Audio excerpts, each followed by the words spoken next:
Hi and welcome. I'm Midnight Truth, and it's so nice to have you here tonight, wherever you are right now, whether you're in bed, lying on the couch, or just looking for a quiet moment. I want you to know this time is for you. Take a deep breath in, and as you breathe out, feel the weight of the day start to fade. Let your mind settle, let your body relax, and let yourself simply be. There's no rush, no pressure, just this calm, quiet moment. If you'd like, you can close your eyes and imagine yourself in a peaceful place. Maybe it's a cozy room with soft, warm lighting. Or maybe it's under a starry sky, with a gentle breeze brushing against you. Wherever you feel safe and calm, let yourself drift there. I know many of you use these stories to fall asleep. So before we begin, make sure to like this video and subscribe to the channel. Also, where are you from and what time is it there? Tonight's story is gentle and soothing, perfect to carry you into a deep, restful sleep.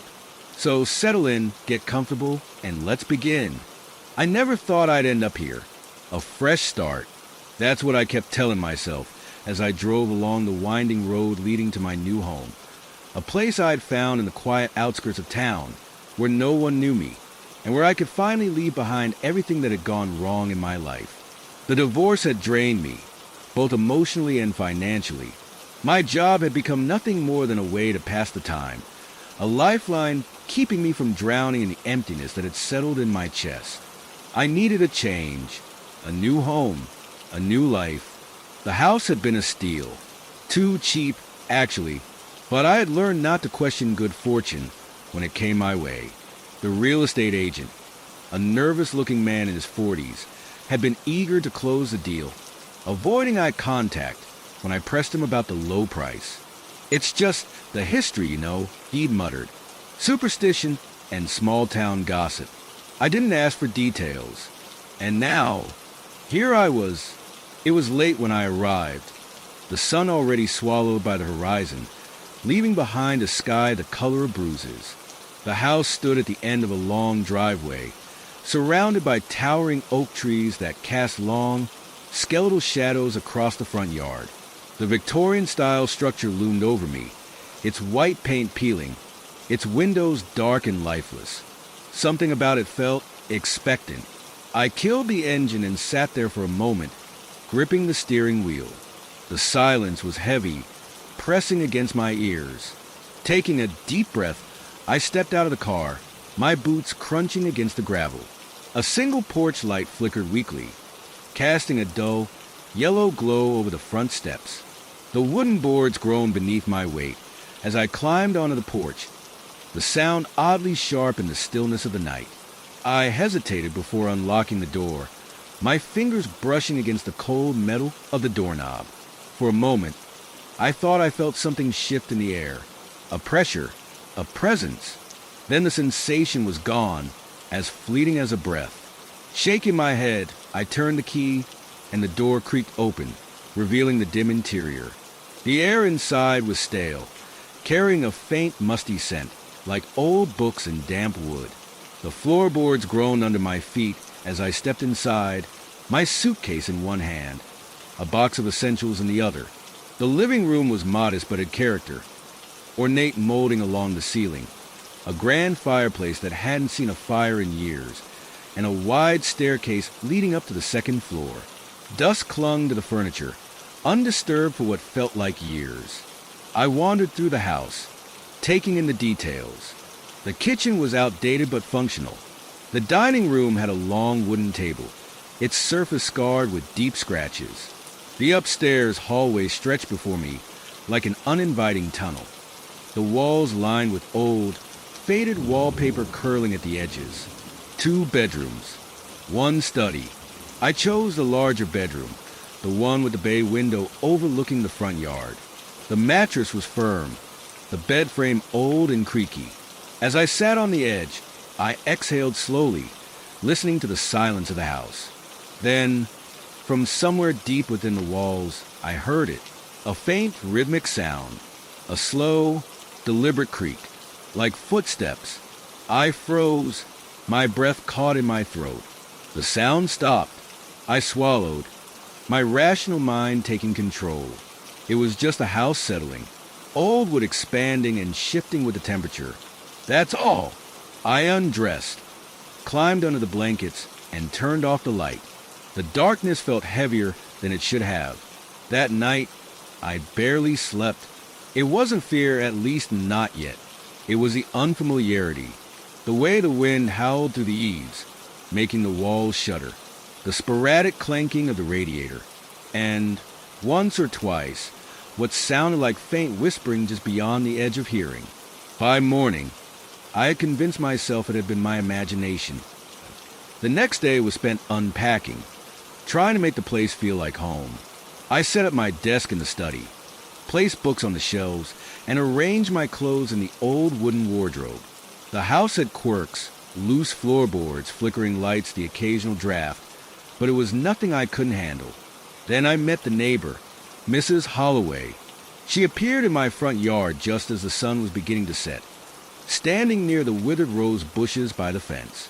A woman in her 60s, dressed in a thick cardigan, her sharp eyes watching me with something that resembled pity. "You're the new tenant," she said, not a question. I wiped my hands on my jeans. "That's right. Just moved in yesterday." She nodded slowly, her gaze drifting toward the house. "You'll want to keep the lights on at night." A small chill crept up my spine. "Why's that?" Mrs. Holloway pursed her lips. "People don't stay in that house long." I let out a short laugh, trying to shake off the unease creeping into my bones. Because of the drafts and bad plumbing, her expression didn't change. Because of the history, my smile faltered. "What kind of history?" She hesitated, her fingers tightening around the edge of her cardigan. "Strange things have happened there. Tenants don't last more than a few months. Some leave in the middle of the night, don't even come back for their things." One woman ran straight into the street, screaming about voices in the walls. I swallowed hard, and what do you think? Her eyes met mine, dark and serious. "I think you should leave before it gets too late." A breeze rustled the trees, and for a moment, I felt an unnatural stillness settle over the yard. Mrs. Holloway gave me one last look before turning and walking away, disappearing into her own house without another word. I stood there for a while, the air feeling colder than before. That night, the noises started again, but this time, they weren't just creaks and whispers. They were footsteps, deliberate, heavy, moving just outside my bedroom door. I held my breath, gripping the blanket tightly. The sound stopped, the silence stretching impossibly long. Then, from beneath the bed, a slow, dragging breath. My blood turned to ice. I reached for the lamp, my fingers trembling. The moment the light flooded the room, the sound vanished. The air was empty, but I swore I felt something there, just beyond the reach of the light, watching, waiting. The next morning, I told myself it had been a dream. That was the only explanation. Sleep deprivation, stress, and the unfamiliar sounds of an old house settling. My mind had stitched them together into something sinister. That was what I told myself. And yet, as I stepped onto the cold floor, a heavy weight lingered in my chest. The air in the bedroom felt different, charged, like something had been present and only just left. I checked under the bed. Nothing, just old wooden floorboards, a few stray dust bunnies, and the faintest hint of something I couldn't quite place, a scent almost metallic, like rust or something older. I shook it off and went about my morning, forcing normalcy into my routine. Coffee, a quick shower, emails, a long, pointless stare out the bay window, watching the overgrown lawn shift in the wind. I wasn't going to let a bad night mess with me. By afternoon, I had convinced myself it was all in my head. I even laughed at myself while unpacking, finding comfort in the ordinary. I played some music, letting it fill the house, pushing back the silence. And for a while, things felt normal, until I opened the closet. I had been setting up my bedroom, hanging up clothes, when I noticed something off about the built-in closet door. It looked wrong. Not just old, but misplaced, as if it didn't belong to the rest of the room. The wood was darker than the rest of the paneling, and the handle felt colder than it should have. I hesitated. A stupid thing to do, really. It was just a closet. I turned the knob, expecting to see an empty space. Instead, the smell hit me first. Damp, musty, like earth and rot. The closet wasn't empty. A single chair sat in the middle of the space. An old wooden chair, scratched and worn, facing the back wall. I frowned. Why would someone leave a chair inside a closet? Then I noticed the marks on the wall. Scratches. Deep, erratic scratches, carved into the plaster, as if someone had dragged their fingernails against it over and over again. My mouth went dry. Something about the sight made my skin crawl. It wasn't just random damage. The scratches formed shapes, symbols I didn't recognize, twisting and jagged, overlapping in chaotic patterns. I exhaled slowly. It's nothing, just some bored previous tenant messing around. And yet, I couldn't shake the feeling that the chair had been placed there for a reason, facing the wall, as if someone had been sitting there, waiting, watching. The air in the closet felt thick, like stepping into something alive. My chest tightened, an instinctive warning crawling up my spine. I backed away, closing the door firmly. That was enough exploring for the day. By evening, the house felt colder. I turned up the heat, but it made no difference. A chill had settled into the bones of the house, slipping under doorways and curling around the furniture. I kept the lights on. Mrs. Holloway's words had stuck with me. I don't believe in ghosts. I don't believe in curses. But that night, as I lay in bed, staring at the ceiling, I couldn't ignore the sound. A soft creaking, the sound of weight shifting on wood, not from outside my room this time, but inside. My breath caught in my throat. I turned my head slowly. The closet door. It was open, just slightly, a sliver of darkness peeking through the gap. I knew I had closed it. I was sure of it. The floorboards creaked again, and for the first time since moving in, I felt something I hadn't allowed myself to feel before. Fear. Real, tangible fear. I reached for the lamp. My fingers fumbled against the switch. Click. Light flooded the room. The closet door was wide open now. The chair inside had moved. It was no longer facing the wall. It was facing me. I sat frozen, my heart hammering against my ribs. Then, from somewhere inside the closet, a whisper, a low, breathy whisper, just barely audible, curling into the air like smoke. I didn't stay to hear the rest. I grabbed my blanket, my pillow, and all but ran downstairs to the living room. I spent the rest of the night on the couch, every light in the house on. But even then, I couldn't sleep, because no matter how much I tried to block it out, I could still hear it. A slow, rhythmic creak, like the sound of someone rocking back and forth in a chair. Waiting, I woke up to the sound of silence. The kind of silence that feels unnatural, pressing in too tightly, making every breath sound too loud. The living room was bathed in weak morning light. The couch had done nothing for my back, and my neck ached from sleeping at an awkward angle. But I was still here, still in the house, and the chair was still upstairs. I didn't want to check, didn't want to go up there and see if it had moved again, but I had to, because if I let myself be afraid, if I let that fear settle into me, then I would never be able to stay here.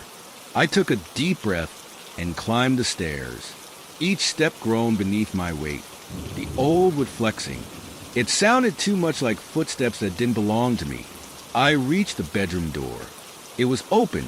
I was sure I had closed it before coming downstairs. My stomach twisted. I stepped inside. The chair was exactly where I had left it, facing me. I exhaled shakily, forcing my body to relax. Maybe I had left the door open in my rush. Maybe I had imagined the sound last night. Maybe... No. The closet door was still open, and there, in the dust on the wooden floor, were footprints. Not mine. Too small, too light. They led from the closet to the foot of my bed. I couldn't breathe. I forced myself to move, stepping forward cautiously. The footprints were faint but unmistakable. They had stopped right where I had been sleeping the night before. Something had stood there, watching me. A sudden, sharp knock at the front door made me jump. I spun around, pulse hammering in my ears. Another knock. I forced myself to move, hurrying downstairs, desperate for something, anything, normal to break the suffocating feeling clinging to me. When I opened the door, Mrs. Holloway was standing there, holding a small plate of cookies wrapped in plastic. She gave me a polite smile, but her eyes flicked past me, scanning the inside of the house as if expecting something. "I thought I'd bring you a little welcome gift," she said, settling in all right. I hesitated, debating whether or not to tell her what had happened, but then I caught the way her fingers tightened around the plate. She already knew something. I stepped aside, letting her in. The moment she crossed the threshold, her expression changed. She stiffened. Her gaze drifted toward the stairs. "Mrs. Holloway?" I prompted, uneasy. She blinked, forcing a smile. "Sorry, just old houses. They always feel like they're keeping secrets." I swallowed. "You've been here before, haven't you?" She hesitated. Then, slowly, she nodded. "A long time ago," she admitted. "Before you moved in, before the last tenant. I had a friend who lived here once. Years back." Something in her tone made my skin prickle. I waited. She sighed, setting the plate down on the counter. "I shouldn't be telling you this. Tell me anyway." She studied me for a moment. Then she lowered her voice. "My friend," she began, "wasn't the first person to leave this house in a hurry. There have been others. Before you. Before him. People move in, they stay a little while, and then they leave. Quickly. Without looking back." "Why?" I asked, though I already knew the answer. Mrs. Holloway hesitated. Then she gestured toward the stairs. "That closet in the bedroom. The one in the far corner." I felt a cold wave pass through me. She knew. I nodded slowly. She pressed her lips into a thin line. That closet wasn't always there. A chill ran down my spine. "What do you mean?" She exhaled, folding her arms. "Years ago, before the house was renovated, there was another room in that spot. A smaller room. The man who owned the house, Mr. Fowler, converted it. He had strange habits." My throat went dry. "What kind of habits?" She shook her head. "I don't know all the details. Just rumors. He was obsessed with things he shouldn't have been. The occult, symbols, rituals. He kept to himself. But people in town said he would sit in that little room for hours, whispering to himself.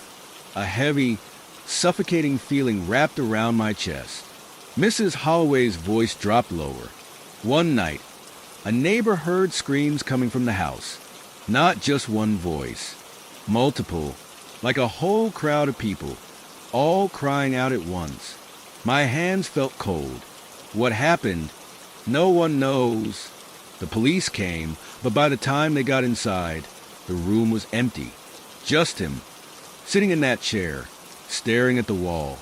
I didn't want to ask, but I did. What happened to him?" Mrs. Holloway swallowed hard. "He was never quite right after that night," she murmured. "He stopped talking, stopped leaving the house. And then, one day, he vanished. No one knows where he went." I shivered. "What about the room?" Her expression darkened. "They walled it up, turned it into a closet. But people say, if you listen closely, you can still hear something inside." I thought of the whisper, the creaking chair, the footprints leading to my bed. Mrs. Holloway gave me a sad look. "You should leave." I swallowed. "I just moved in." "I know," she said gently. "But trust me, this house isn't meant to be lived in." I opened my mouth to argue, to tell her I wasn't scared. But before I could, something upstairs shifted. A soft, unmistakable creak, like the sound of weight settling into a chair. Mrs. Holloway's eyes widened slightly. She took a step back toward the door. I should go. I watched her leave, my mind racing, my heart thudding. When I turned back toward the stairs, my breath caught in my throat. The chair. It was no longer inside the closet. It was in the middle of the bedroom, waiting. I should have left. Every instinct in my body told me to grab my things, walk out the door, and never look back. But I didn't. Maybe it was stubbornness. Maybe it was denial. Or maybe it was something worse, something the house wanted. Either way, I stayed. I spent the rest of the day trying to push Mrs. Holloway's words out of my head. The chair, the closet, the history. It was all nonsense. Just old town gossip that had taken on a life of its own. That's what I told myself. Even when the house creaked in the quiet hours of the afternoon. Even when shadows seemed to linger too long in the corners of my vision. Even when, as I passed the bedroom, I caught a glimpse of the chair in the mirror, just for a second, facing the closet again. By the time night fell, my nerves were raw. I wasn't ready to sleep in that room. Not yet. So I sat up on the couch again, wrapping myself in a blanket, keeping every light in the living room on. I put on some quiet music, something to break the heavy silence. It helped for a while. Then, just past midnight, the music stopped. Cut off. I sat up, my heart suddenly pounding. The house was quiet. No, not quiet. Listening. I reached for my phone, but before I could check it, I heard something. Soft, muffled, a whisper. My breath caught in my throat. It was coming from upstairs. I strained to listen, but I couldn't make out the words. Just a low, hushed murmur, like someone speaking just beneath the threshold of hearing. I clenched my fists. This wasn't real. It couldn't be real. But then, a slow creak, the unmistakable sound of weight shifting. The chair. A shudder ran through me. I wanted to ignore it, to pretend I hadn't heard anything. But before I could make that decision, something else happened. Footsteps. Soft, careful, coming down the stairs. I stopped breathing. The sound was light, almost hesitant, like someone creeping in the dark, afraid of being caught. I gripped the blanket in white-knuckled fists, my eyes locked on the staircase. One step, then another. The footsteps stopped just before reaching the bottom. I couldn't see anything, but I could feel it. Something was standing there, watching me. I squeezed my eyes shut, heart hammering against my ribs.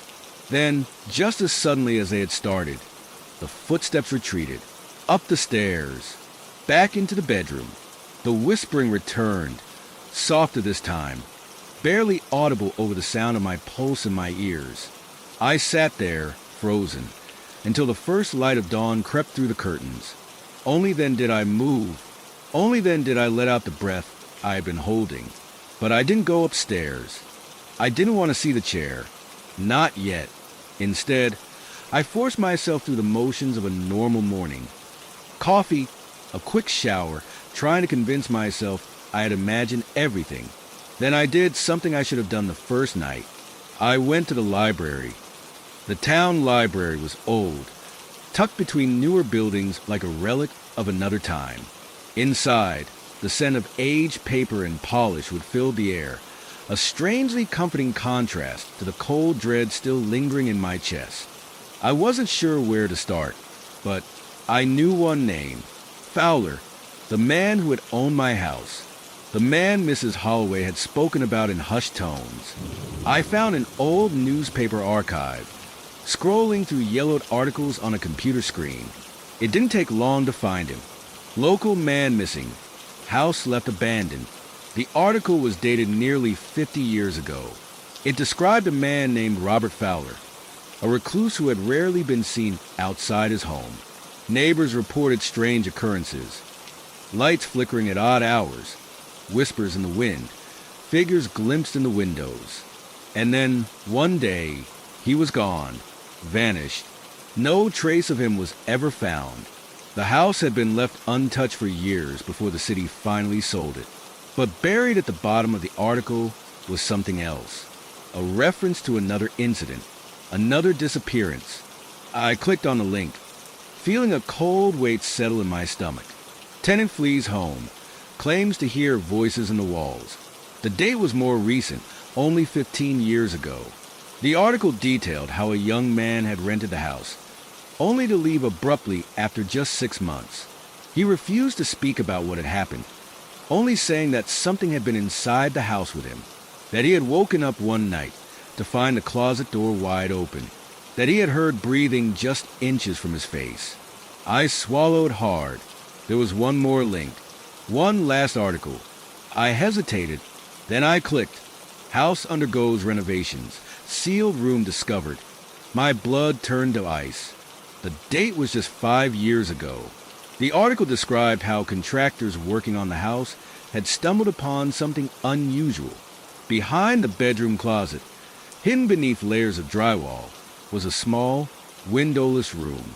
Inside, they had found a single chair, a chair facing the wall, and covering that wall, scratched into the surface over and over again. Let me out. My breath came in shallow gasps. The air around me felt suddenly thick, heavy. I shoved back from the computer, my pulse racing. I needed to leave. I needed to. My phone vibrated in my pocket. I jumped. With shaking hands, I pulled it out. A new message. No name. No number. Just one line. Did you hear me last night? The blood drained from my face. I stared at the screen, unable to breathe, unable to think. Then, another message. I think you did. I should have known that leaving the library wouldn't be the end of it. The house wasn't done with me. Not by a long shot. I barely made it back to my car before my hand started to shake. The message on my phone, the one that made my heart freeze in my chest, kept replaying in my mind. Did you hear me last night? I thought I was losing it. That maybe I was hearing things, imagining whispers in the walls, shadows moving where they shouldn't. But no. Someone something asterisk was aware of me, watching me. The question echoed in my ears. How could they know? How could whoever sent that message possibly know what I heard? What if they'd been there in the house with me? I drove home, the car's engine almost a comforting hum. But my thoughts spun out of control, faster than I could keep up. Each flick of the rear-view mirror felt like someone was following me. Every turn, every street sign seemed to distort, to twist in a way I couldn't explain. By the time I reached my front door, I was practically holding my breath, waiting for the silence to greet me. It was like the house had been waiting for me to return. I stepped inside, locking the door behind me. The air was thick, heavier than before, as though it had been waiting for me, too. I moved toward the kitchen, desperate for anything to ground me. A cup of coffee, a snack, something. But the kitchen was wrong. The chairs, they were all out of place. One chair in particular, the one by the window, was facing the wrong way. It was turned toward the counter, its back to the room. The cold shiver that ran through me was unmistakable. No one had been here. I'd been alone. But that chair, that asterisk chair, was different. I stepped closer, my breath coming in shallow bursts. It was as if the house was daring me to sit in it, daring me to acknowledge what I already knew deep down. This wasn't a coincidence. That's when I noticed it. A faint imprint on the floor, a drag mark as if something or someone had been moved. The space behind the chair was dark, unnaturally so, as though the light didn't quite reach it. I moved closer, my heart pounding. That's when the whispering started again. Low, hushed, familiar. Asterisk, did you hear me? Asterisk. I jerked back, the words vibrating through the air. The room suddenly colder, darker. I turned around, desperate to find the source, but there was nothing, no one. Just the empty kitchen, the silence pressing in on all sides. Then, without warning, the chair moved. It scraped across the floor, slowly, deliberately, as if guided by invisible hands. I was rooted to the spot, watching as the chair slowly turned to face me, the legs dragging across the floor like fingernails on a chalkboard. I wanted to scream. I wanted to run. But something kept me there. Something invisible, something ancient, kept my feet planted firmly on the ground. The whispering grew louder, more insistent. Asterisk, did you hear me? Asterisk. I couldn't breathe. My chest tightened, the room spinning as the words bled into my mind. And then, as quickly as it had started, it stopped.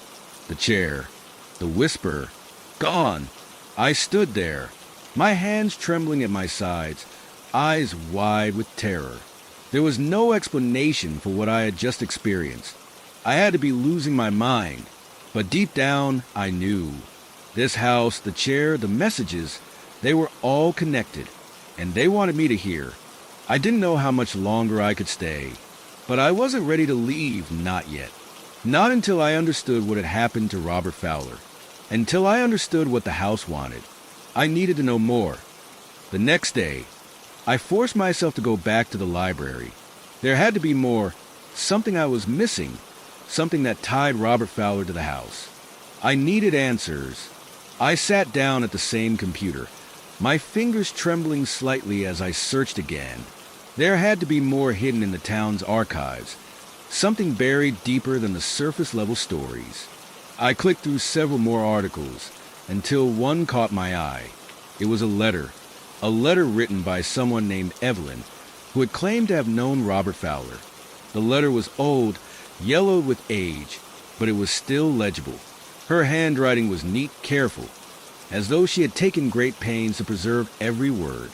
The letter was addressed to the town council, and in it, Evelyn spoke about the house, about Robert Fowler's descent into madness, how he had grown obsessed with the occult, with rituals, with reaching beyond the veil. She spoke about strange noises coming from the house, about things that couldn't be explained, things that shouldn't exist. And then came the final paragraph. Robert was not just lost to us. He was taken. Something in that house, something ancient called to him. It calls to anyone who stays there. It's not just a house anymore. It's a prison, a trap, a doorway. I stared at the screen, my heart thudding in my chest. This was it, the truth I had been searching for. The house wasn't just haunted, it was cursed. And Robert Fowler had been the first to fall victim to it. But I was the one who had taken his place. I had to get out. The weight of the words in that letter crushed me. The truth about the house, about Robert Fowler, and now, about me, was impossible to ignore. But leaving wasn't as easy as it seemed. The house knew I was there. It knew what I'd learned, and it wasn't going to let me go that easily. The phone buzzed again, and I flinched. I stared at the screen, the message staring back at me like a warning. I'm still here. You can't run from this. I dropped the phone onto the table, my hands shaking as I tried to steady my breath. The walls of my apartment, which had once felt like a safe haven, now felt like they were closing in. The house wasn't just calling to me anymore. It was pulling at my very soul, like a dark force that wouldn't let go. I couldn't escape it. Not yet. I had to go back.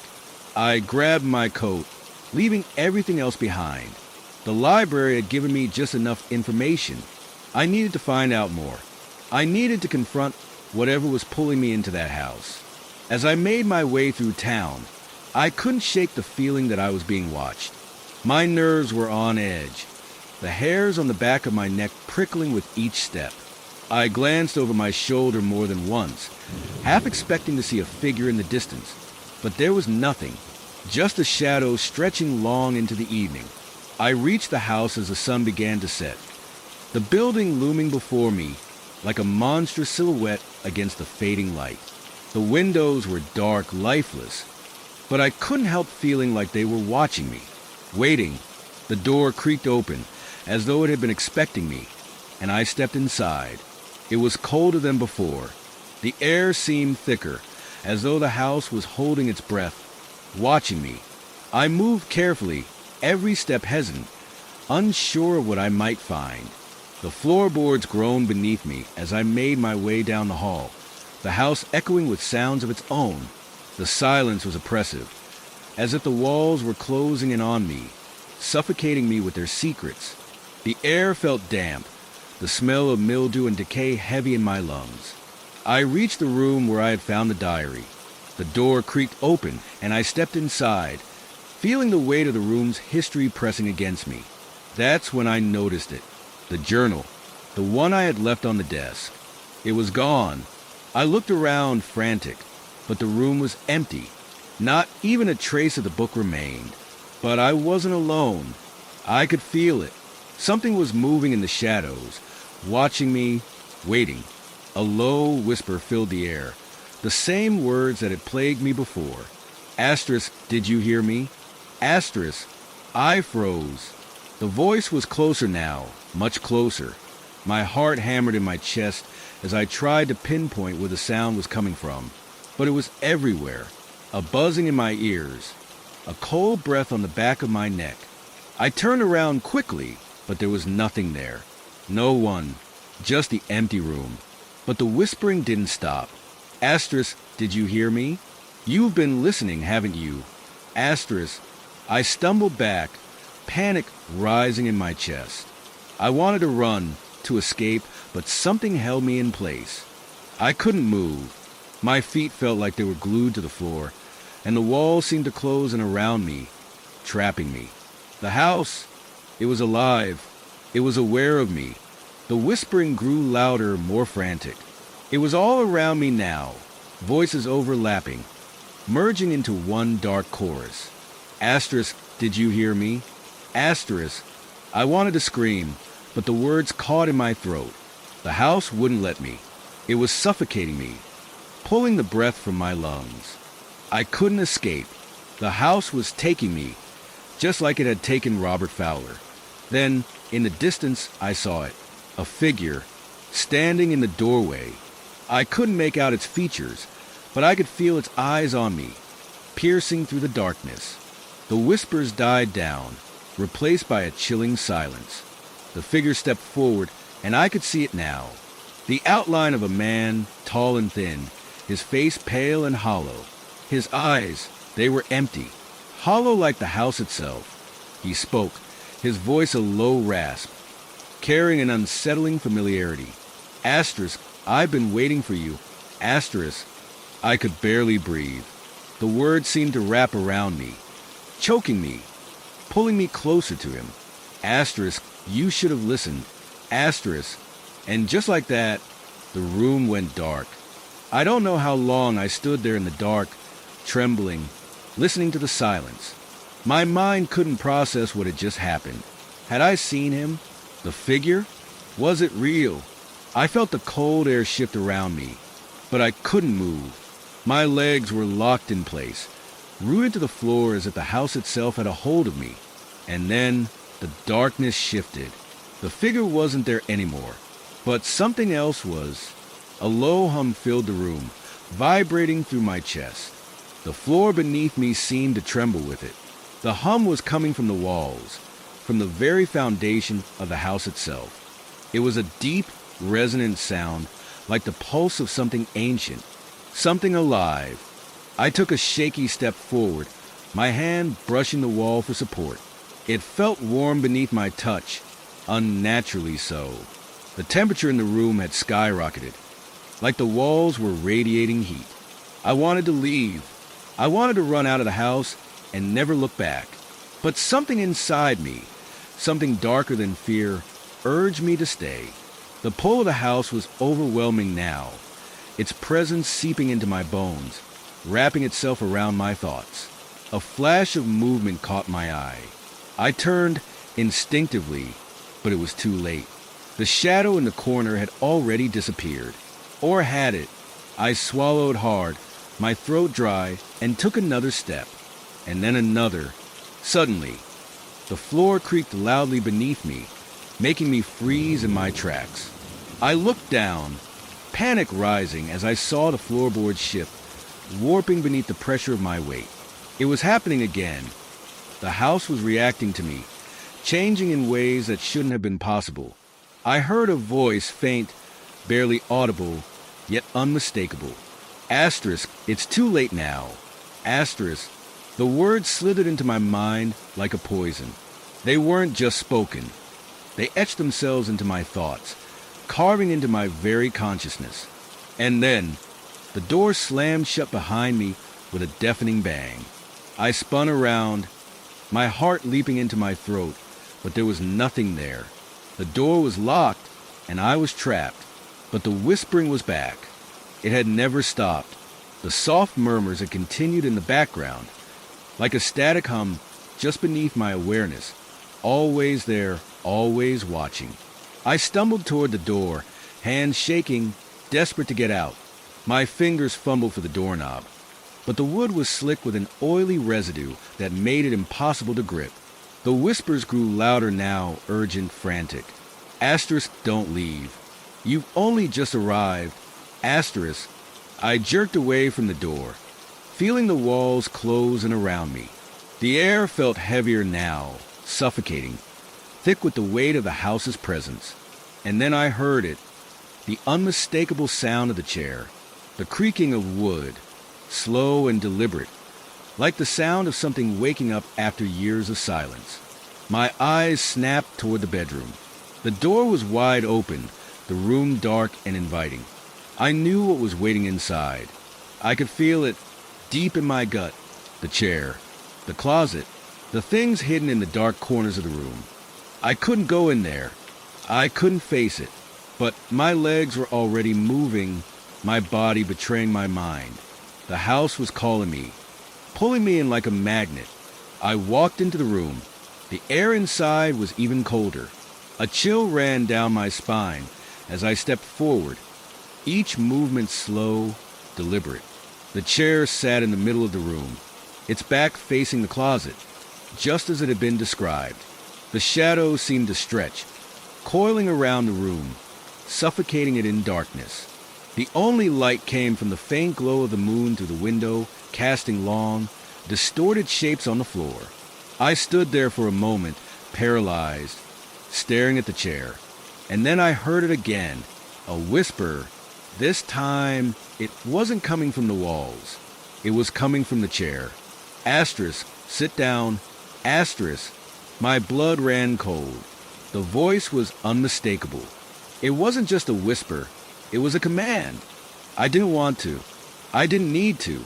But my body moved, as if against my will, and I found myself walking toward the chair. My fingers grazed the back of it, the wood cold and smooth. I hesitated, my breath shallow, my chest tight with fear. But then something shifted. The chair creaked louder, its legs scraping against the floor, almost like it was shifting, as if it was adjusting itself for me, ready for me to sit down. I turned to look at the closet, and for the briefest moment, I thought I saw something inside, a figure, a face, but it was gone before I could make out any details. I took a shaky breath and sat. The instant I did, the house groaned. The floor beneath me shuddered, and I felt the temperature drop once again. My breath came out in a visible puff of air, the chill spreading through my bones. And then the whispering returned. But this time, it wasn't just in the walls. It was in my mind.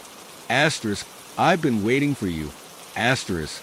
I gripped the chair's arms, my nails digging into the wood as the room seemed to close in around me. The walls bent, the ceiling pressed down, and the shadows grew thicker, darker. Something was watching me from the corners of the room. Something evil. And then I heard it again. Asterisk, I never left. Asterisk. And in that moment I knew. The house hadn't been waiting for me. It had been waiting for this. For the chair. I could feel the weight of the house pressing in on me, suffocating me.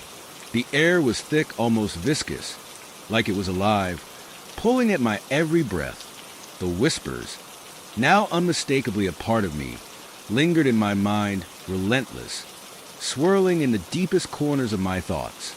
I tried to push them away, tried to shut my mind off, but it was impossible. Every corner of the room seemed to have eyes now, watching me, waiting for me to make the next move. The silence was no longer comforting. It was like the calm before a storm. I wanted to get up to run, but my body refused to obey. It was as though I was rooted to the chair, like the house was holding me in place, forcing me to stay. The shadows flickered around me, moving, twisting in ways they shouldn't. They were becoming more solid now, more real. I could almost see faces in them, eyes that glinted with malice, mouths stretched into grotesque grins. But when I blinked, they were gone, leaving only the creeping sense that I wasn't alone, that I had never been alone. The room started to feel smaller, as though the walls were closing in. My heartbeat echoed in my ears, a loud, frantic rhythm that drowned out the whispers for a moment. But just when I thought I might be able to think clearly again, the floor creaked beneath me. The chair shifted slightly, and I felt a hand, a cold, clammy touch, brush against my arm. I jumped, heart racing, but there was nothing there. But the hand, I could still feel it. Its coldness, its heaviness. I had to get out. I couldn't stay here anymore. The house wasn't just haunted, it was alive, and I was trapped inside it. I stood up abruptly, pushing the chair back with all the force I could muster. The house groaned, a low, guttural sound that seemed to come from deep within its walls. The ground beneath me trembled, as if the very foundation of the house was shifting, waking up after years of slumber. I rushed to the door, my fingers flying to the knob, but it was locked. I tugged and yanked, my heart pounding in my chest as the whispering grew louder. The voices were all around me now, pressing against my skull, filling every crevice of my mind. Asterisk, you can't leave. Asterisk, asterisk, it's too late. Asterisk, asterisk, you're part of it now. Asterisk, the room seemed to warp before my eyes, the walls distorting like something out of a nightmare. My reflection in the mirror wasn't my own. It was twisted, distorted, as though I was seeing myself from some distant place, from some other reality. My face was pale, my eyes wide with terror. But it wasn't just fear that I saw. It was something else, something darker, deeper.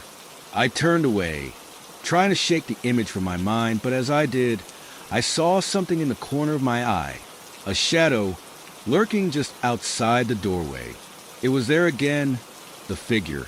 I froze, my blood running cold. But this time, I didn't move. I couldn't. My legs refused to budge, like they had turned to stone. The figure stepped forward, slowly, deliberately. I could make out its shape now, its outline faintly visible in the darkness. It was tall, its limbs unnaturally long, and its head tilted at an odd angle, like it was studying me. Its eyes, if you could call them eyes, were deep voids, empty pits that seemed to suck in all light around them. You shouldn't have come here, it said, its voice a low, distorted growl. It wasn't just a sound. It was a vibration that resonated in my bones, in my very soul. It was the voice of the house itself, the voice of something that had been here long before me. Asterisk, you're ours now. Asterisk. I opened my mouth to scream, but no sound came out. My throat had gone dry, constricted, as if the very air in the room was choking me. I tried to move, tried to push past the terror, but the figure was already too close. Its presence was overwhelming, like a weight pressing down on me from every direction. And then it spoke again. Asterisk, the curse is eternal. Asterisk, the words were sharp, cold, and they cut through me like a knife. I stumbled backward, unable to take my eyes off the figure. It reached out with one long, skeletal hand, its fingers curling like claws, and I felt something tug at my chest, like an invisible force was pulling me toward it.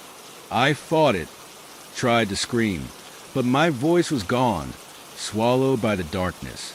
The figure's hand brushed against my face, its touch cold and burning at the same time. I gasped, my breath coming in ragged gasps, but still, I couldn't break free. You'll never leave, it whispered. Asterisk, you belong to us now. Asterisk. And just like that, The room exploded in blinding light. I woke up with a start, my body jerking as if I had been pulled out of a deep sleep. The light in the room was harsh, unnatural, casting long, twisted shadows against the walls. My room, felt wrong. Everything felt wrong. I was still on the floor. My hands were gripping the edge of the bed. The fabric beneath me cold and damp with sweat. My chest heaved with the remnants of panic. But there was no figure standing over me now. No haunting whispers clawing at my ears. It was as though the nightmare had simply evaporated, leaving nothing but an oppressive silence in its wake. I couldn't remember falling to the floor. I couldn't remember anything after the light. My mind was a blur, scattered fragments of fear and images that didn't quite make sense. My eyes darted around the room, but there was nothing out of place. No shadowy figure, no oppressive presence. Just the ordinary room I had come to fear. I felt a sense of unease settle over me, like a blanket, heavy and suffocating.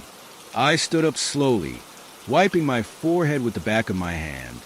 I was shaking. My legs felt weak, like I hadn't used them in days. But I had to move. I had to keep going. I glanced at the mirror once more, and I had to stop myself from gasping. For a moment, I saw the face of the figure again, just for a brief flash, like a distorted reflection in the glass. Its dark, hollow eyes stared back at me, and I had to look away, my pulse spiking. It was real. The whispers were real. The figure, the presence, it was all real. But I couldn't stop. I couldn't let it break me. I needed answers. I needed to know what was happening in this house, why I was trapped in it, why I couldn't escape. I needed to find the truth about Robert Fowler, the man who had vanished all those years ago, the truth about the house, the curse, the terrible thing that had been locked inside it for so long, the truth that was buried deep in the walls, in the very foundation of the place. I moved toward the closet, my heart thudding loudly in my chest. I didn't want to go near it, not after everything that had happened, but I had no choice. The house was whispering to me, urging me to open it, to face the horrors it had hidden away for so long. I reached out, fingers trembling, and gripped the handle of the closet door. The silence was deafening. I pulled the door open. Nothing. The closet was empty. Empty, except for the same old clothes I had shoved in there days ago. No figure, no chair, no dark shapes lurking in the corners. But as I stepped closer, I felt it. The air in the closet was colder than the rest of the room. And there was something else, a lingering scent, faint but distinct, like decay, like something long forgotten. I stepped back quickly, a cold sweat breaking out on my skin. Something was in here. Something had been here.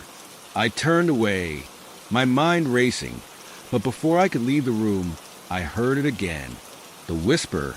It was faint at first, but then it grew louder, clearer. It came from the floor beneath me, from deep within the house itself. Asterisk, get out. Asterisk. The voice was low, gravelly, like it had been buried for years. My breath caught in my throat as I felt a shiver run down my spine. I wasn't alone. I wasn't alone in the house. Not anymore. I needed to find a way out. I needed to escape, but I had no idea where to go. The door? It wouldn't open. The windows? Locked tight. The house had swallowed me whole, and now it was keeping me here. But there had to be a way. There had to be a way to break the curse, to free myself from whatever had taken hold of this place. I made my way downstairs, trying to shake off the sense of dread that was settling like a heavy weight in my chest. As I passed the living room, I saw it again. The chair. It was still in the same place, facing the closet, just as it had been when I first moved in. But this time, there was something different about it, something that made my blood run cold. The chair was rocking, slowly, back and forth, by itself. I froze. My body went rigid, and I couldn't tear my eyes away from the chair. It rocked, creaking with a slow, deliberate rhythm, as if something or someone was sitting in it, pushing it gently back and forth. But there was no one there. I knew that. I had checked just moments ago, but the chair kept moving. My throat tightened, and I took a shaky step forward, my feet barely making a sound on the hardwood floor. The rocking seemed to grow louder with every step I took, the sound amplifying in the silence of the house. I couldn't understand it. Was this real? Was I losing my mind? I reached the edge of the living room and stopped, watching the chair as if it might leap at me. I didn't want to get any closer. I didn't want to be anywhere near it, but it was too late. The house had already pulled me in. I swallowed hard and forced myself to take another step. Just one more step. I could handle it. I had to. The chair stopped rocking. I flinched, feeling a cold rush of air wash over me. I thought I saw something move in the corner of my vision, something in the shadows near the closet. But when I turned to look, nothing was there, except for the whispers. They were back. Low, hushed voices, like a conversation just out of reach. Too faint to understand, but loud enough to make my skin crawl. I couldn't make sense of the words, but I could feel them, like an oppressive force pressing in on me from every direction. I turned my gaze back to the chair, my breath catching in my throat. The air was thick, heavy with the scent of something rotten, something decayed. My pulse quickened and I stepped back, but my foot hit something, a small metallic object. I looked down. A key. It was old, rusted, and oddly familiar, like it had been here for ages. I bent down and picked it up, holding it in my hand. The weight of it felt wrong, like it didn't belong to me, like it was never meant for me to find. I turned the key over, examining it. There was no label, no indication of what it opened, but I had a sinking feeling in my gut that I already knew. It had to be for the room, the sealed room behind the closet, the one the contractors had found. I stared at the key for a long moment, the weight of it hanging in the air. The whispers were louder now, more insistent, as though they were trying to tell me something I wasn't ready to hear. I stood up, clutching the key in my hand. My heart raced. There was no turning back now. The house had pulled me in, and I had no choice but to follow where it led. I turned toward the closet. I didn't want to do it. I didn't want to go any further. But the house, asterisk at asterisk, wanted me to. And in that moment, I realized something. I wasn't alone anymore. Not in this house. Not with this key. The house had chosen me. And whatever was locked inside that room, whatever it wanted, I was about to find out. I walked toward the closet, my steps heavy, my mind racing. The whispers followed me, echoing in my ears, growing louder, clearer, until I could almost hear them speaking my name. Asterisk, come to us. Asterisk. The closet door was just ahead, and I could feel the cold draft that always came from within. I reached for the handle, my fingers trembling, and I heard it again. The voice, sharp and urgent. Asterisk, get out. Asterisk. But it was too late. I had already made my choice. I was already past the point of no return. I opened the closet door. The closet door swung open with an eerie creak, and a wave of cold air hit me in the face. I stepped forward, the darkness inside swallowing the faint light from the hallway behind me. My heartbeat thudded in my ears, louder than the whispers now, louder than the chill that seemed to press against my skin. I stepped inside, barely able to see, feeling the weight of the air grow thicker with each passing second. The small room I had once ignored, shoved at the back of my mind as nothing but an inconvenient storage space, was now something else entirely, something that I couldn't ignore anymore. My fingers brushed against the wall as I tried to steady myself, the rough texture of the wallpaper scraping against my skin. I heard nothing but the sound of my breath, shallow and uneven, as I moved deeper into the closet. Every step felt like a mile, and then I saw it, the small hidden door. I had never noticed it before. How could I have? It was barely noticeable in the shadows, almost like it was part of the wall itself. But there it was, a faint outline just below the surface of the wallpaper. I swallowed, my throat dry, and turned the key in my hand. My fingers were numb now, but I somehow managed to insert the key into the tiny lock. The metal clicked, and the door swung open with a heavy groan. Inside, the room was small, much smaller than I had expected. Barely large enough to fit a person, let alone furniture. It was a dark, cramped space, its corners swallowed by shadow. But it was what was in the middle of the room that made my stomach churn. A chair. The same chair from the living room.